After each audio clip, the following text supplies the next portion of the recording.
जय माँ काली मित्रों, आपका मेरे चैनल माँ काली माँ दुर्गा शक्ति संवाद में स्वागत है। मित्रों, अगर आप मेरे चैनल पर नए हैं तो मेरे चैनल को सब्सक्राइब कीजिए, लाइक कीजिए, शेयर कीजिए। साथ ही नोटिफिकेशन बेल को भी प्रेस कीजिए जिससे मेरी आने वाली वीडियोस का नोटिफिकेशन आपको तुरंत मिल जाए। मित्रों, आज का जो विषय है वो विषय ये है कि सपने में खुद के शरीर पर सवारी आते देखना, खुद को पूछा देखते हुए देखना और खुद को संकट काटते हुए देखने का क्या अर्थ होता है। ऐसे बहुत से बच्चे हैं जो इस प्रकार का स्वप्न देखते हैं। वो स्वप्न में देखते हैं कि उनके ऊपर सवारी आ रही है, वो बुरी तरह खेल रहे हैं, अपना सर हिला रहे हैं, हाथ पैर पटक रहे हैं।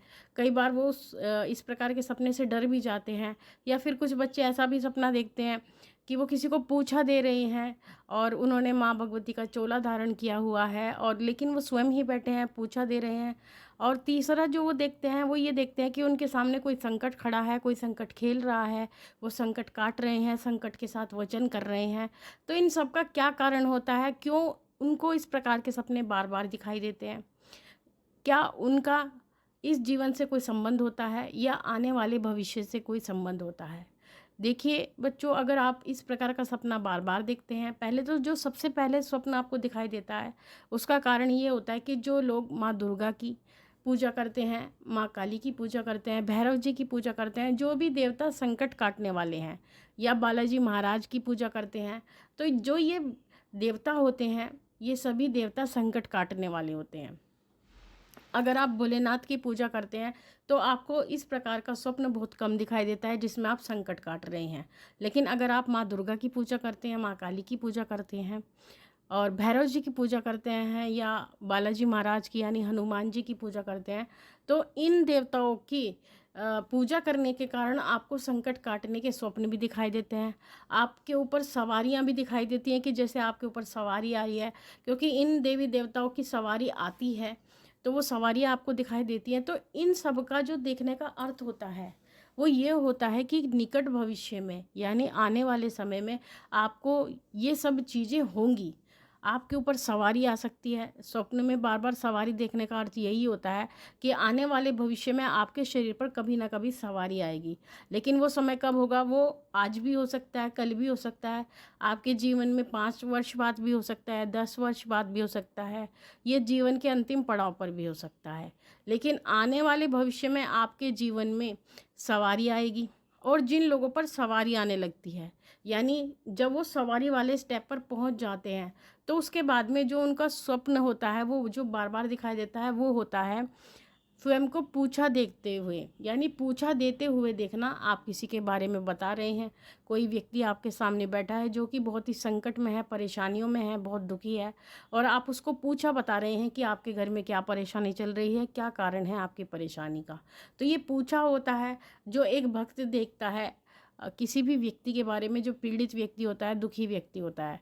तो इस प्रकार का पूछा आपको दिखाई देता है जिन व्यक्तियों को सवारी आती है, क्योंकि ये आपके जीवन का अगला चरण होता है। इस परिस्थिति का अगला चरण होता है जिसमें आप पूछा देते हैं। और जो बच्चे पूछा देते हैं यानी माँ भगवती जिनके शरीर पर आती है, तो वो बच्चे ऐसे होते हैं कि माँ काली या माँ दुर्गा जो होती हैं, अगर जिसके भी शरीर पर आ रही होती हैं और वो बच्चा किसी ऐसे व्यक्ति के सामने बैठता है जो दुखी होता है, पीड़ित होता है, या कोई अपनी पीड़ा बता रहा होता है, तो उनके शरीर में एक झुरझुरी सी शुरू हो जाती है, उनके शरीर के रोंगटे खड़े हो जाते हैं, कंपन शुरू हो जाती है, और उनके मुंह से अपने आप ही निकलने लगता है कि आप ये उपाय कीजिए, आप ऐसा कीजिए, आप माँ दुर्गा को मनाइए, भोलेनाथ को मनाइए, आपके घर में पितृदोष है। आपके मन से ये अपने आप निकलने लगता है, आपके मुँह से ये चीज़ें अपने आप निकलती हैं, आप चाहकर भी खुद को रोक नहीं पाते, क्योंकि माँ जो होती हैं वो कभी अपने बच्चों का दुख नहीं देखती हैं, और वही माँ आपके शरीर में स्थान बना लेती हैं। तो जब कोई पीड़ित आपसे बात करता है तो माँ ही ये सभी वचन करती है, आप केवल एक माध्यम मात्र होते हैं।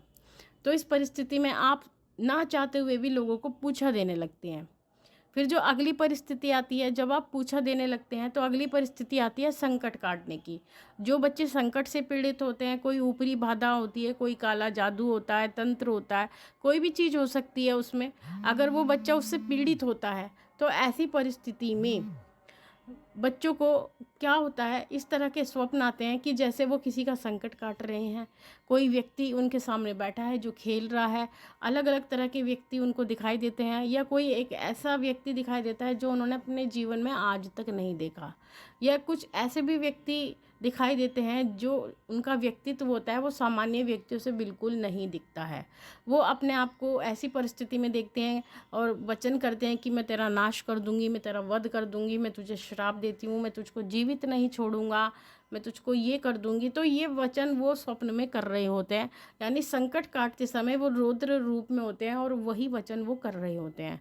तो उसका भी कारण यही होता है कि जब आप इस लेवल पर पहुंच जाती है कि आप पूछा देने लगते हैं, तो जो इससे आखिरी स्टेप होता है, यानी अगला और आखिरी स्टेप होता है, वो संकट काटने का होता है, जो एक भगत के द्वारा किया जाता है और सवारी वाले व्यक्ति के द्वारा किया जाता है।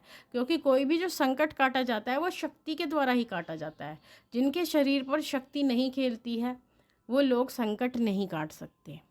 संकट काटने के लिए शक्ति का आह्वान करना पड़ता है, और शक्तियाँ जब आती हैं वही संकट को काटती हैं। जो भक्त होता है वो एक माध्यम होता है, और बिना शक्ति के संकट काटा नहीं जाता। शक्ति के माध्यम से ही संकट काटा जाता है, और जिनके शरीर पर शक्तियाँ खेलती हैं वही संकट भी काट सकते हैं, और जिनके शरीर पर शक्तियाँ नहीं खेलती वो संकट नहीं काटते हैं। तो इस प्रकार से जब आप अंतिम चरण में पहुंच जाते हैं जो कि संकट काटने का होता है, तो आपको इस प्रकार के भी सपने दिखने लगते हैं। तो ये सभी 3 सपने अगर आपको दिख रहे हैं तो आपको समझ जाना चाहिए कि आप अपने अंतिम चरण पर पहुंच चुके हैं, और माँ भगवती की कृपा से आपके जीवन में वो अवसर आने वाला है जिसके कारण से आपके शरीर पर सवारी आई थी। क्योंकि अगर कोई भी ऊर्जा, कोई भी शक्ति आपके शरीर में आती है वो केवल जन कल्याण के लिए आती है। तो वही जन कल्याण उस शक्ति का उद्देश्य होता है, और जो बच्चे इस कार्य में अग्रसर होते हैं, शक्तियाँ उनको आशीर्वाद देती हैं, उनके कष्टों का निवारण भी करती है।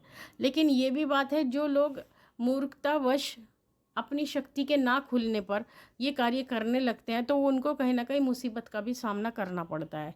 जो लोग बहुत जल्दी में रहते हैं, बहुत ज़्यादा उनको ये रहती है हम जन कल्याण करेंगे, चाहे माँ भगवती का आदेश आए ना आए, वो स्वयं से ही इतनी जल्दी में रहते हैं कि जल्दी जल्दी के कारण में वो बहुत जल्दी चौकी लगाना शुरू कर देते हैं, अपनी तपस्या को पूरा नहीं करते, अपना जो भक्ति का लेवल है उसको पूरा नहीं कर पाते, अपने तप को पूर्ण नहीं कर पाते, और उससे पहले ही चौकी लगाना शुरू करते हैं।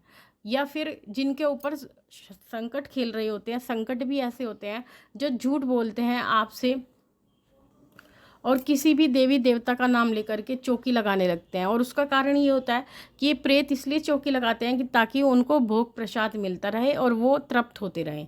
तो झूठ बोल करके बहरूप, या एक तरह से कह सकते हैं बहरूपिया बन करके नकारात्मक शक्तियाँ भी बच्चों का दरबार लगवाने लगती हैं।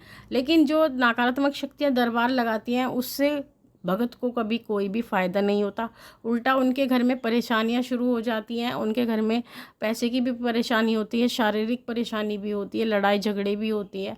तो हर तरह से वो परेशान रहने लगते हैं अगर नकारात्मक शक्तियाँ घर में दरबार लगा रही होती हैं। तो ये सारी चीज़ें होती हैं, क्योंकि ये चीज़ें इतनी आसान नहीं होती जितनी लगती हैं। इनमें बहुत गूढ़ता है, बहुत कुछ ऐसी बातें हैं जो अनकही हैं, जिसे हर कोई व्यक्ति नहीं जानता, केवल एक भक्त ही जानता है। तो मित्रों, हमने आपको बताई हैं ये 3 बातें कि किस प्रकार से आपको ये स्वप्न आते हैं और इनका क्या अर्थ होता है।